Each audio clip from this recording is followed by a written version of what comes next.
విశేష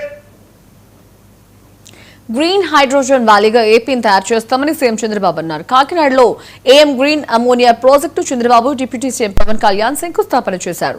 green ammonia భవిష్యత్తులో పెను మార్పుకు నాంది పలుకుతోందని సీఎం అన్నారు. గ్రీన్ ఎనర్జీ ఉత్పత్తి బాగా పెంచాలని ప్రధాని మోదీ కోరుతున్నారని తెలిపారు. 2014లోని తమ ప్రభుత్వం గ్రీన్ ఎనర్జీకి నాంది పలికిందని, ఇప్పుడు గ్రీన్ హైడ్రోజన్, గ్రీన్ అమోనియా కూడా నాంది పలికామని చెప్పారు. కాకినాడలో ఏర్పాటయ్యేది ప్రపంచంలోనే అతిపెద్ద గ్రీన్ అమోనియా పరిశ్రమ అని వెల్లడించారు. 2027 జూన్ నాటికి మొదటి దశ ఉత్పత్తి ప్రారంభమవుతోందని చెప్పారు.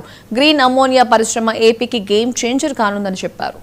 ఈరోజు టెక్నాలజీ ప్రపంచంలోనే మొట్టమొదటిసారిగా లార్జెస్ట్ గ్రీన్ అమోనియా మన తెలుగువాడు అనిల్, అదే మరి మహేష్ కలిసి ఏఎం గ్రీన్ కో ఈరోజు ఏర్పాటు చేస్తున్నారంటే ఇది ఒక చరిత్ర.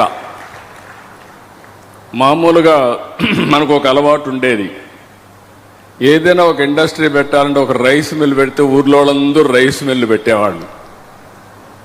కానీ ఈరోజు ఆ విధంగా కాకుండా వినూత్నమైన ఆలోచనలతో ఇన్నోవేషన్తో ముందుకొచ్చారు.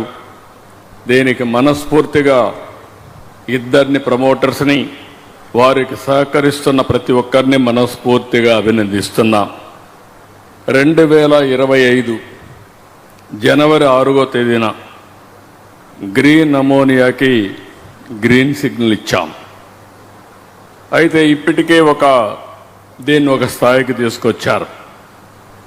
ఈరోజు నాకు ఏమాత్రం అనుమానం లేదు, 2027 మిడ్కంతా అంటే మే జూన్ కంతా కూడా మొదటి ప్రొడక్షన్ కాకినాడ నుంచి స్టార్ట్ అవుతుంది. 0.5 మిలియన్ టన్స్.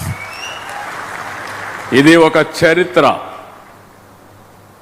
ఒకప్పుడు చరిత్ర రాస్తే ఎవరో చేస్తే మనం చూసేవాళ్ళం, కానీ ఈరోజు చరిత్ర తిరగరాయడంలో తెలుగువాడు ముందున్నాడంటే గర్వపడుతున్నా. బలమైన సంకల్పం ఉంటే ఏదైనా సాధించగలం.